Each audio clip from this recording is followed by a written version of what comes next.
Bonjour à tous et bienvenue pour une nouvelle fiche de physiologie animale sur le chapitre 6 et le système cardiovasculaire. Dans cette fiche, on va avoir un petit peu justement le système vasculaire et l'organisation des artères, des veines et des capillaires avec leurs aspects fonctionnels. Il y a eu deux autres fiches, une fiche sur le cœur et une fiche sur la régulation du débit cardiaque. Alors on y va, on va commencer par parler un petit peu de la structure des vaisseaux sanguins. Donc j'ai ici ma feuille, je l'ai prise au format paysage. Et puis on va dessiner un vaisseau sanguin.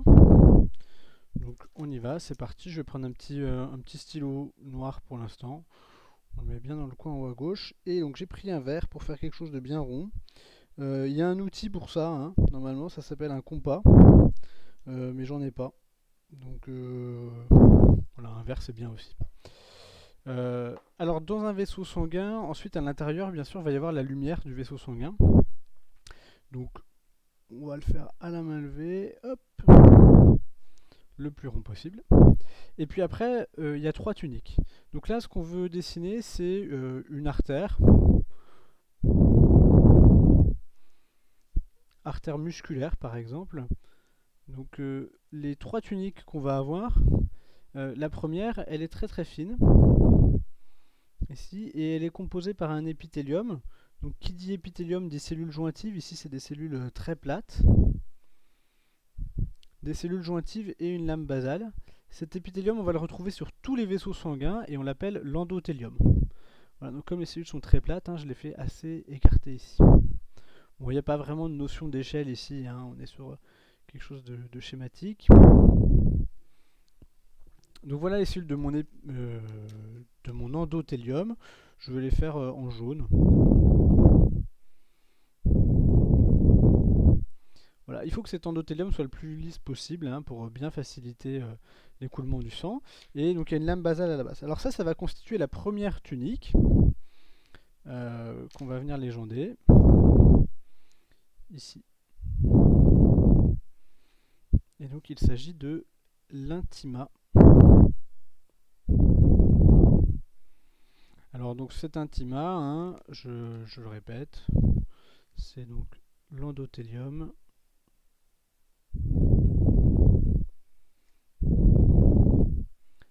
avec sa lame basale.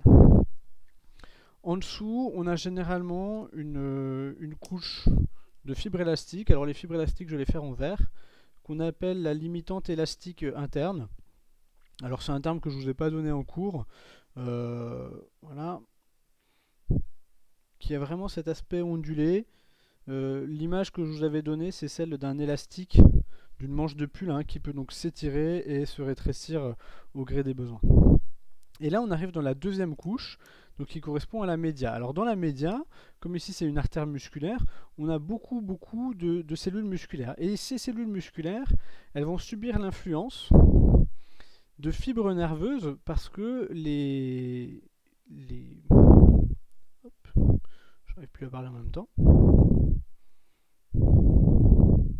On n'est pas du tout à l'échelle là, hein, c'est vraiment très schématique. Les parois des vaisseaux sanguins sont innervées. Donc ici, on a un neurone du système nerveux sympathique qui peut venir libérer de la noradrénaline directement sur les cellules musculaires qui sont là. Alors les cellules musculaires, c'est des cellules musculaires lisses, donc on va les faire avec une forme un petit peu ovoïde comme ça, en fuseau.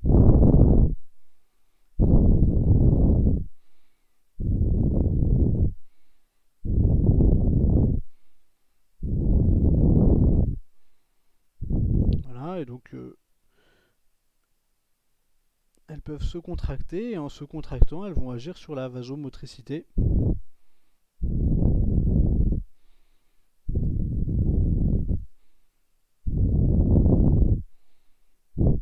Vasodilatation, si le diamètre augmente, ou vasoconstriction, si le diamètre diminue. Voilà, on va faire une petite couche de plus. Alors cette vasodilatation et cette vasoconstriction, on va en reparler, hein, elles permettent de réguler le débit sanguin de chaque organe, en fonction notamment des besoins, et aussi du coup de réguler la pression artérielle. Donc voilà, les cellules musculaires, on va les légender.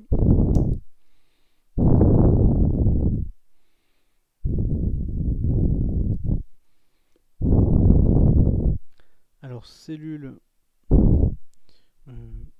musculaires lisses. On parle aussi de léomyocytes, et ils sont dans la deuxième couche des vaisseaux sanguins, donc qui correspond, on va la légender ici d'une façon générale, à la média.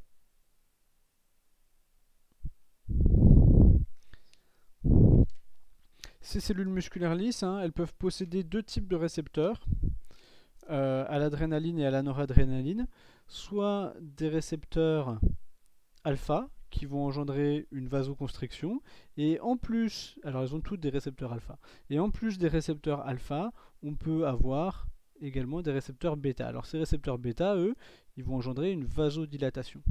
Donc si je suis dans un muscle, les artérioles, les artères vont avoir une majorité de récepteurs bêta et on a une vasodilatation.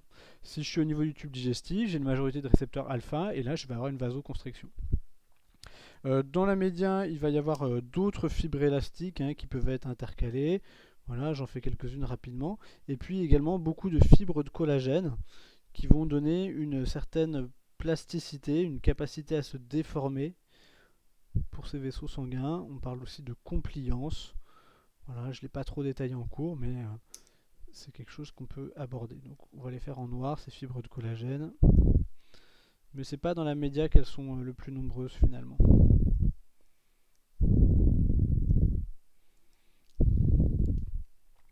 Voilà pour la média. À la base de la média, ce qui fait la limite avec la dernière couche, c'est à nouveau une structure de fibre élastique qui est la limitante élastique externe, parce que voilà, elle est sur l'extérieur du vaisseau sanguin. Et donc elle va faire tout le tour.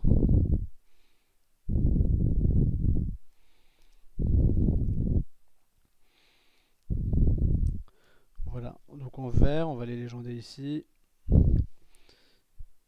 Fibre élastique.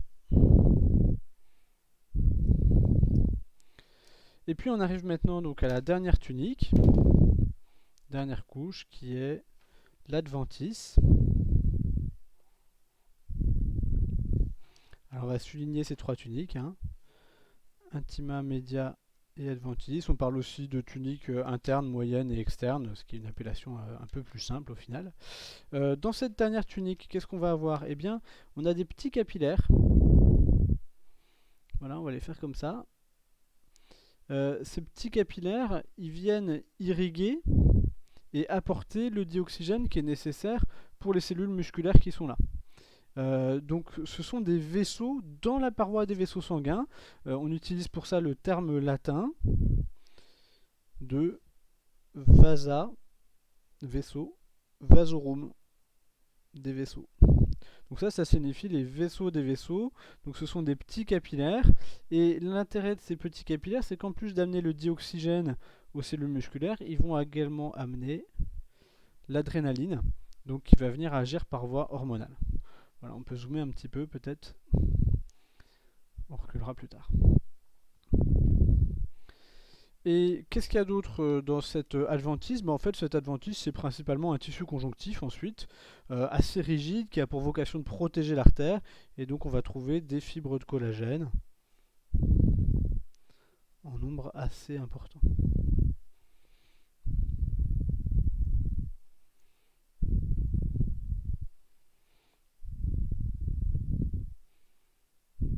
Et des cellules, bien sûr, qui sont les fibroblastes. Là, je ne les ai pas détaillées.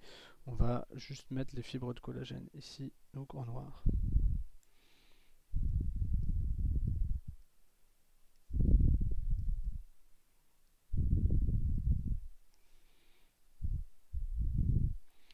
Donc voilà, là on a la structure moyenne d'une artère musculaire. Dans cette artère, bien sûr, ici au centre, on a la lumière. Et c'est dans cette lumière que va circuler le sang, donc avec les hématies, etc.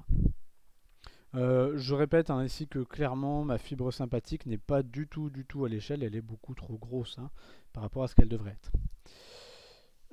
Ensuite, on va faire un deuxième petit schéma ici sur la structure d'un capillaire cette fois et les échanges qu'on a au niveau d'un capillaire. Alors, hop, je vais reprendre mon verre. On va prendre un plus petit. Voilà. Petite tasse. Et c'est parti. Alors, on va garder un peu de place autour pour écrire.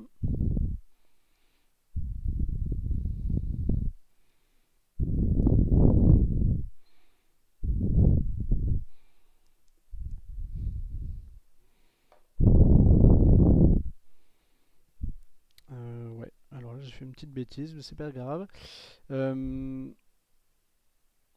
Bon, si vous avez le même verre qu'avant, vous pouvez prendre le même verre qu'avant. Là, ça va être un petit peu petit tout ça. Donc, ce qu'on va faire en fait, c'est que ce trait-là, qui est continu, qui est tout autour du capillaire, il va correspondre à la lame basale. Donc, on va la légender ici, tout en haut.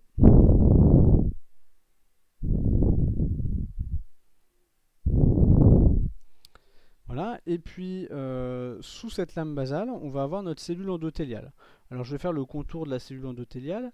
C'est en fait la seule couche qui reste, la seule tunique qui reste pour ces vaisseaux sanguins là, les capillaires. Eux, ils vont être délimités que par une cellule endothéliale qui en fait a la particularité d'être repliée sur elle-même, un peu comme une lettre C, hein, qui serait complètement fermée. Donc voilà la cellule avec son cytoplasme ici. Il y a une zone un petit peu renflée pour permettre la position du noyau. Et donc ici on va avoir le noyau. On va la colorier en jaune puisque c'est la couleur qu'on a utilisée tout à l'heure.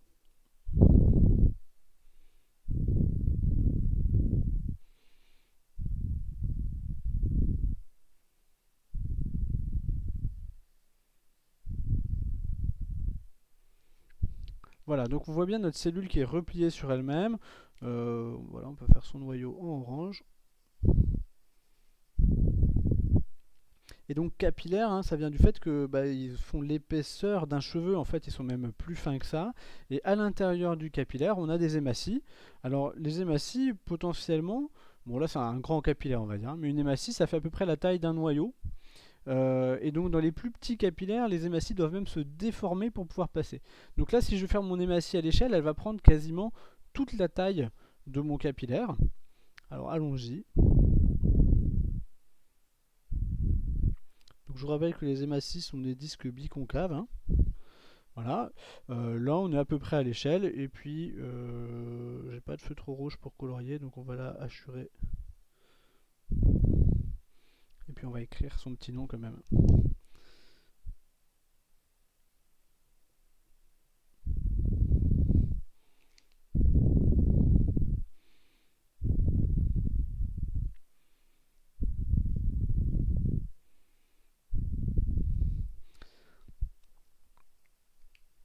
Allez, on rajoute les légendes.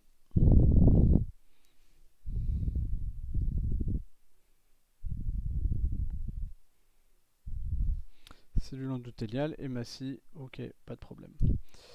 Alors qu'est-ce qu'il va y avoir dans ce capillaire? Ici de l'autre côté, on a le plasma sanguin. Et dans ce plasma, eh bien, il y a toutes les substances qui vont pouvoir être échangées avec le liquide interstitiel. Je vais le mettre ici en bleu.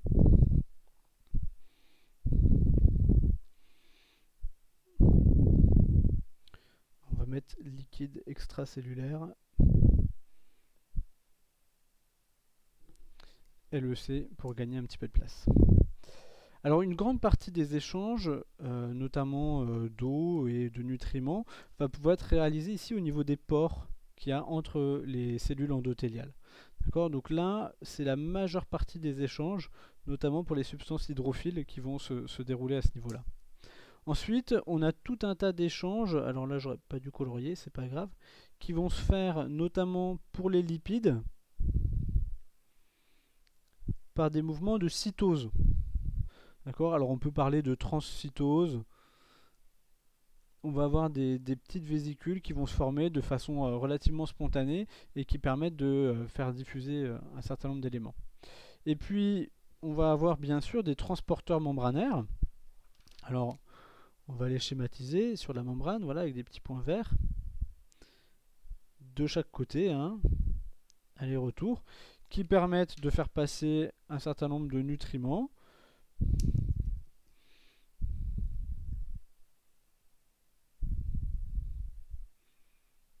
À direction des cellules, par exemple du glucose. Hein.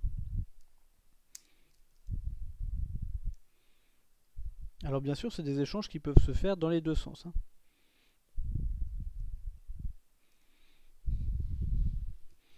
Donc des transports membranaires.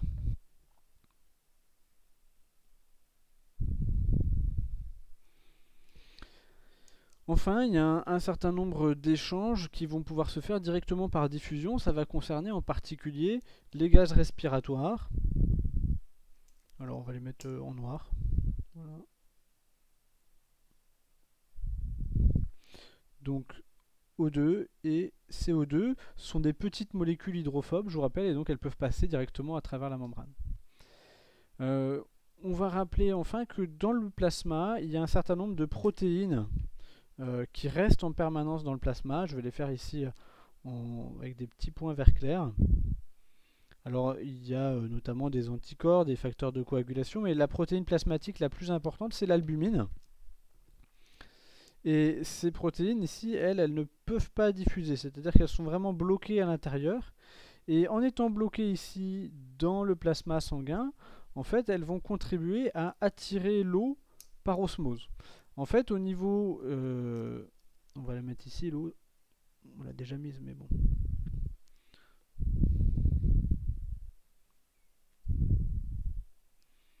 Au niveau des capillaires, l'eau a tendance à sortir en raison de la pression hydrostatique, mais aussi à re-rentrer grâce à la pression oncotique, qui est la pression développée par les protéines plasmatiques. Donc ici, on va mettre protéines non diffusibles. Voilà, la plus importante, c'est l'albumine, par exemple. Hein. Il y a des protéines qui peuvent passer par les transporteurs membranaires, hein, bien sûr. Donc voilà, ici, au niveau des capillaires, c'est une structure qui est spécialisée dans les échanges.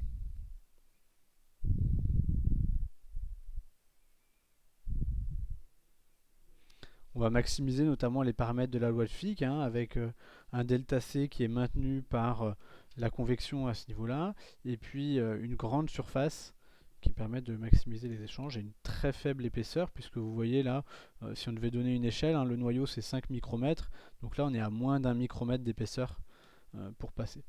On se rappelle aussi qu'il existe plusieurs types de capillaires pour les vaisseaux sanguins, notamment des capillaires qui vont être fenestrés avec des ouvertures pour permettre le passage des cellules. Alors ensuite, on va représenter sur la partie basse de notre schéma, on va prendre un peu plus de place, les différents segments du système circulatoire.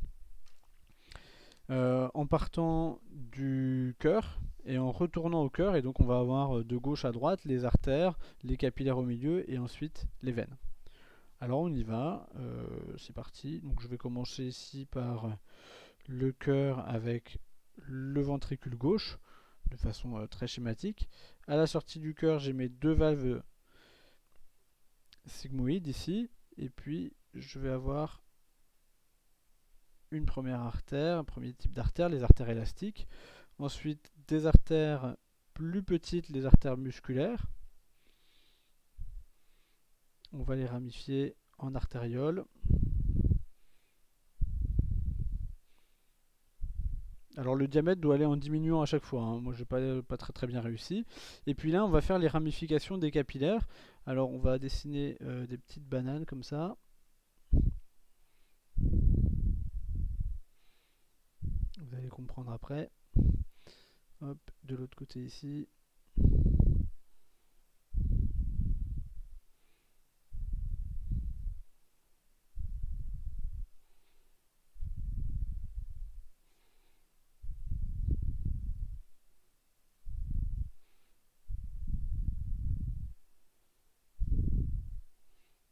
Voilà, donc là on a toutes les ramifications des capillaires, et puis on va récupérer le sang dans des vénules. Et là je vais volontairement grossir le volume des veines, et des grosses veines, pour montrer que c'est un réservoir de volume justement. Et on va ramener le sang tranquillement à ce niveau-là, au niveau de l'oreillette, qui est ici, avec des valvules régulières au niveau des veines, hein, pour favoriser le retour veineux. Voilà, donc là j'ai mon schéma circulatoire complet, et maintenant on va diviser en tranches pour voir un petit peu quelles sont les fonctions de chaque partie associée. Pendant que j'y suis, on va rajouter un système parallèle que vous connaissez, qui est le système lymphatique. Alors ce système lymphatique, il se compose de capillaires lymphatiques, hein, qui viennent ici entre les capillaires sanguins drainer le milieu interstitiel. Voilà, donc on va les faire ici, un peu petits. Ils vont déboucher dans des ganglions lymphatiques.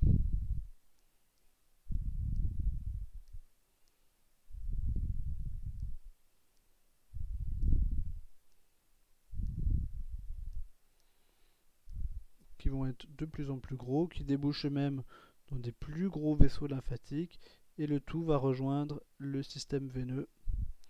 Et là aussi, on va avoir des valvules. C'est la structure de veine, hein. Voilà, système lymphatique donc qui est parallèle, on va l'écrire ici.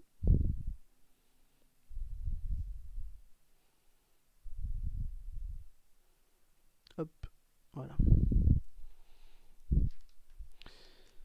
Et donc on a fini notre système circulatoire, on arrive ici à l'oreillette droite, hein, donc on part du ventricule gauche à l'oreillette droite. Alors on divise nos différents éléments. Le premier élément à la sortie du cœur, ce sont les artères élastiques.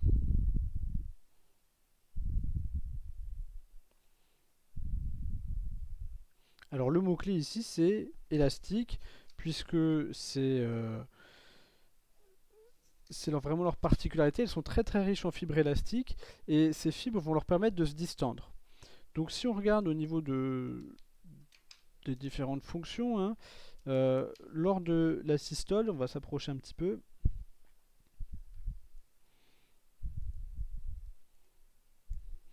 Lors de la systole, eh bien, ce sont des artères qui vont se dilater.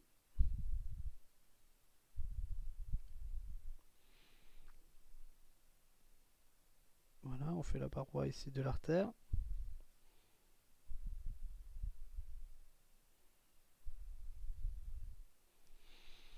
Par rapport à leur forme qui est au repos, et que je vais faire ici en pointillé. Et donc, à ce niveau-là, je vais avoir les valves sigmoïdes du cœur, et mon flux sanguin va, au moment de la systole, donc sortir ici et venir dilater les élastiques de mon artère. D'accord? Donc, elle se dilate. Du coup, pendant la systole, cette déformation va permettre d'accumuler, d'emmagasiner entre guillemets de la pression. C'est pour ça que ces artères, elles fonctionnent comme une réserve de pression. On amortit la pression du cœur, et au moment de la diastole, et bien là, on va retrouver la forme initiale, c'est-à-dire que mon artère va retrouver la forme que j'avais en pointillé tout à l'heure.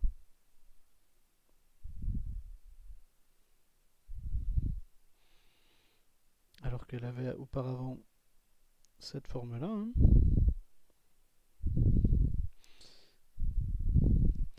Et donc en retrouvant cette forme-là, on voit bien ici que le sang il est bloqué, hein, il ne peut pas revenir en arrière, et donc il ne va pouvoir que s'écouler en étant propulsé par le retour des parois à leur forme normale.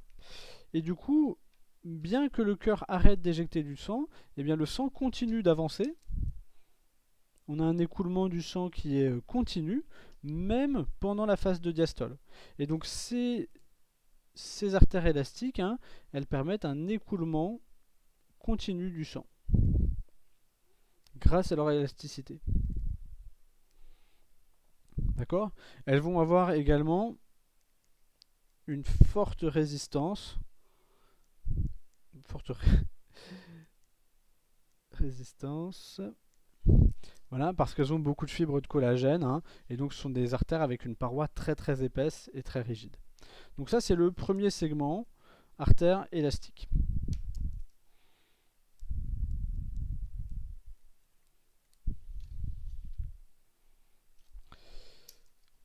Deuxième segment, ici, ce sont les artères et artérioles musculaires.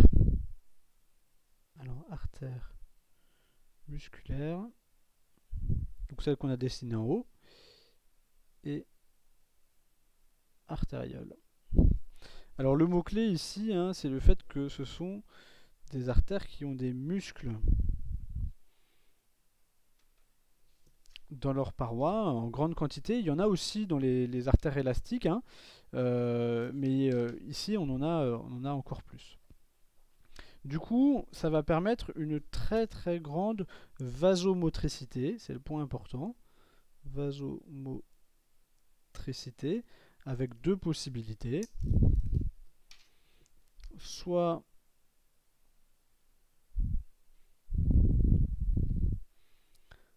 la lumière se dilate parce que les cellules de la média sont décontractées, donc on parle de vasodilatation. Soit on a l'inverse, les cellules de la média qui se contractent et on a une vasoconstriction. J'ai une mouche qui m'a trouvé là. J'espère que vous n'entendrez pas le bruit. Du coup, qu'est-ce qui va contrôler cette vasomotricité? Eh bien, on va avoir un contrôle déjà qu'on va qualifier d'extrinsèque.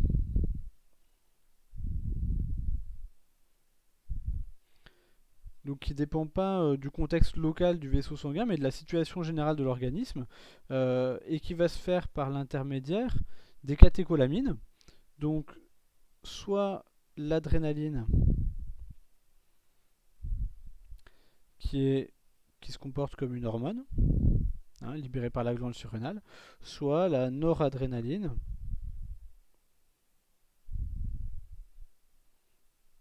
qui est libérée par les synapses. Donc on a vu ici qu'on avait les vasa vasorum qui libèrent l'adrénaline et les synapses qui libèrent la noradrénaline. Donc contrôle extrinsèque, très important. L'effet de ce contrôle extrinsèque sera variable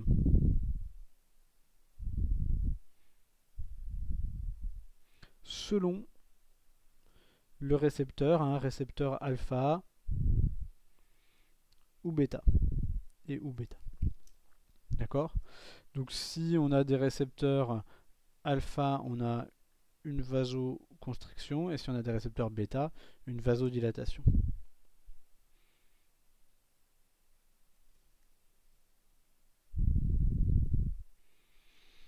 Alors à cela va venir s'ajouter un contrôle qu'on va qualifier de local. On va changer de couleur pour ça. Qu'est-ce que j'ai pas utilisé? Du vert.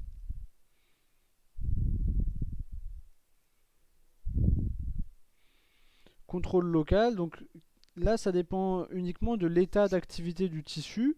Si le tissu est en activité, eh bien, il va consommer du dioxygène, il va produire de l'acide lactique, etc., du monoxyde d'azote, qui vont permettre une action de vasomotricité, de vasodilatation localement. D'accord? Donc ça va être par exemple augmentation du CO2, diminution du pH, augmentation du NO, également la température bien sûr qui sera très importante. D'accord? Donc ces différents effets-là, CO2, pH, O2 aussi, NO, température, vont ajouter un contrôle local. Ces artères, elles sont très importantes parce qu'elles vont influencer deux éléments qui sont donc la résistance périphérique totale, et donc ça permet de réguler la pression artérielle, et la distribution du sang aux différents organes en fonction du contexte local et du contexte général. D'accord ? C'est-à-dire que là, je vais avoir une perfusion variable de mes différents organes en fonction du contexte. Et c'est ça qui permet d'ajuster la perfusion sanguine, le débit sanguin aux besoins d'un organe. Donc ça, c'est deux points extrêmement importants pour ces artères-là. On va les encadrer. Action sur la résistance périphérique et sur la perfusion des organes. Hop, on met un petit peu de jaune.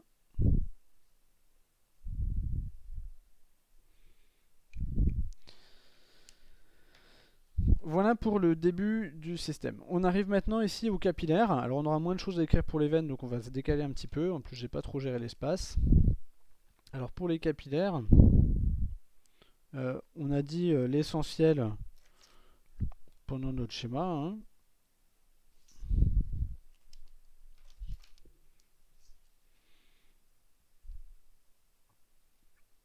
Alors on se rappelle qu'ils sont organisés en lits capillaires. Le sang peut passer soit directement par une dérivation vasculaire, soit irriguer tout le lit capillaire lorsque les sphincters sont ouverts.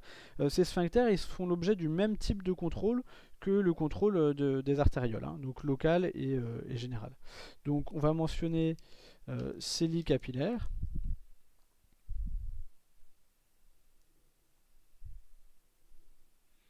Et du coup, lorsque les lits capillaires sont ouverts, eh bien, on a une surface d'échange qui est très importante, une épaisseur qui est très faible, et puis on a des gradients de concentration delta C qui peuvent être importants grâce à la convection sanguine, grâce au fait que le sang circule. Du coup, ici, on voit bien qu'on maximise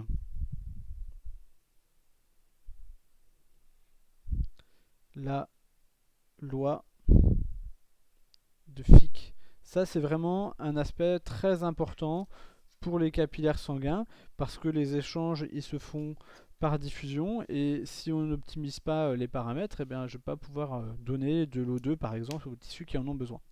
Donc maximisation des paramètres de la loi de Fick, ça c'est un premier aspect. On a en plus bien sûr des transports actifs, des cytoses, etc. L'autre élément important, c'est que à ce niveau-là, on va avoir formation du liquide interstitiel, d'accord, ou liquide extracellulaire, qui sera à l'origine de la lymphe, hein, qui sera drainée par le système lymphatique. D'accord ? Donc on va le mettre ici.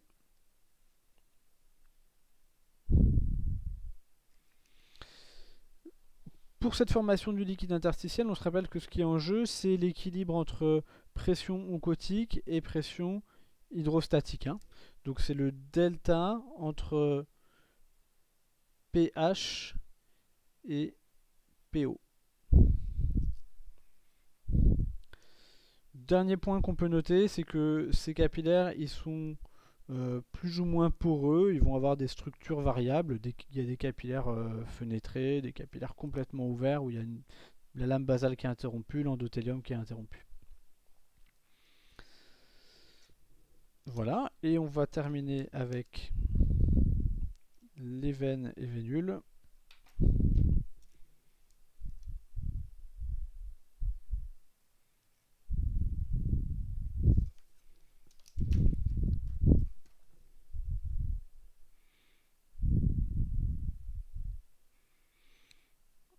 Vénules et veines plutôt, si on se met dans le bon ordre. Bon, alors les vénules, elles sont plus haut sur notre schéma. Hein. Elles démarrent ici à la sortie des capillaires, on est un petit peu décalé. Donc ici, ce qui est important de noter, c'est que dans leur structure, les veines, elles ont beaucoup de collagène. elles sont pas très élastiques, mais du coup elles sont plastiques, hein. Elles vont pouvoir se déformer. Et cette capacité à se déformer leur permet de stocker du sang. Et donc ça va constituer une réserve de volume. Ça c'est l'aspect important. On était tout à l'heure avec les artères élastiques sur une réserve de pression. Ici. Là on est sur une réserve de volume. On a environ 60% du volume sanguin qui est contenu en permanence dans les veines. L'autre point très important sur ces veines, c'est que c'est elles qui vont contribuer au retour veineux, qui dépend de plusieurs facteurs. Alors il se fait principalement grâce aux valvules, ça c'est ça qui est très important. Et il y a plusieurs moteurs à ce retour veineux, on va les citer ici. La pompe musculaire, donc c'est les muscles squelettiques qui sont autour des veines. La pompe respiratoire, les mouvements de la cage thoracique.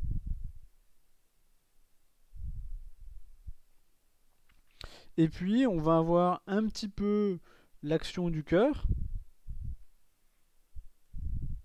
donc qui va exercer principalement une force de succion.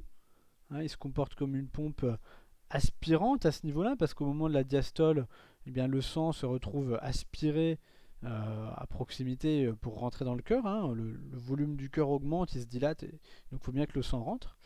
Et éventuellement, on peut aussi avoir une vénoconstriction qui dépend du système sympathique et qui permet de mobiliser davantage ce volume. Voilà, à noter que le volume du système circulatoire il est en équilibre avec le volume du liquide interstitiel, hein, et que les échanges qu'il y a au niveau des capillaires permettent de rééquilibrer le volume sanguin si besoin. On a là un schéma assez complet. Il nous reste une toute petite place au milieu. J'ai un petit peu, je pensais en avoir un petit peu plus, sur lequel on va pouvoir schématiser. Allez, on va faire 4 tout petits graphiques. Ouais, on va 3 vont suffire. On va pas tout faire.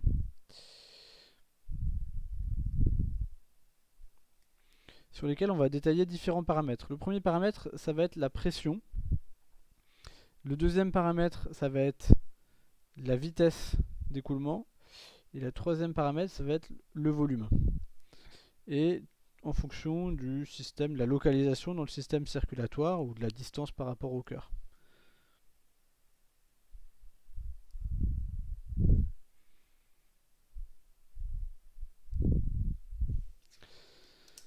Alors premier paramètre, la pression. Donc la pression, elle oscille entre, on va zoomer un petit peu, elle oscille entre 0 et on va dire 120, 130 mm de mercure dans le cœur. Hein. Il peut y avoir 0 pression ou une pression très importante. Donc au tout début, on a des écarts très importants. Et puis ensuite, on va varier entre la pression systolique et la pression diastolique dans les artères. C'est-à-dire que la pression dans les artères, elle n'est jamais nulle. Hein. Et puis progressivement, ces différences entre systolique et diastolique vont s'atténuer. Et la pression va diminuer, notamment dans les capillaires à cause du rétrécissement des capillaires ici. Et puis la pression ne fait que diminuer, elle se retrouve quasiment nulle dans les veines. D'accord ? Donc ici, il faut que je subdivise un petit peu mon schéma.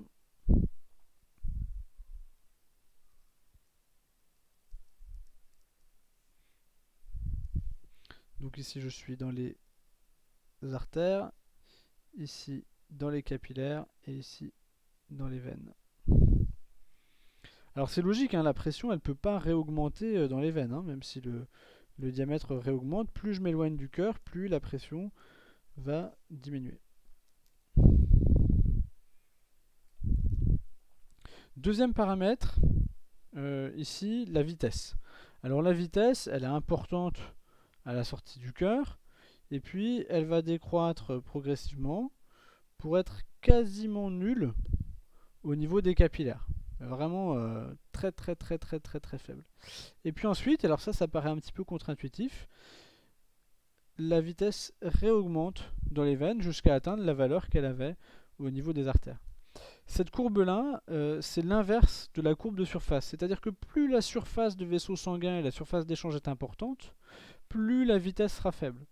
Et donc la surface de l'artère aorte, elle est très faible, la surface de la veine cave, elle est très faible, et donc à ce niveau-là, le sang s'écoule rapidement parce que je dois faire passer un gros débit dans finalement un seul vaisseau sanguin.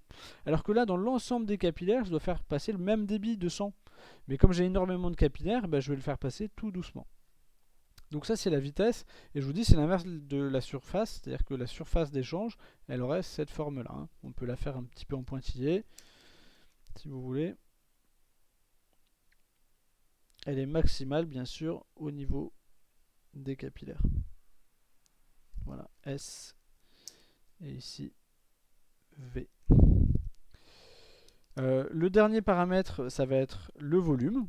Alors le volume de sang contenu dans l'ensemble des vaisseaux, il est relativement faible au début, il augmente un petit peu dans les artérioles. J'ai un volume de sang finalement très faible dans les capillaires parce qu'ils ont un tout petit diamètre. Et puis l'essentiel va être dans les veines, les grosses veines. Et bien sûr, il sera faible dans la veine cave. Donc ma grosse réserve ici, hein, je vous rappelle, 60% du volume sanguin est contenu dans les veines. Voilà une fiche bien complète, assez chargée sur le système vasculaire, mais qui permet d'avoir un petit peu tous les aspects en un seul coup d'œil. Bonne révision!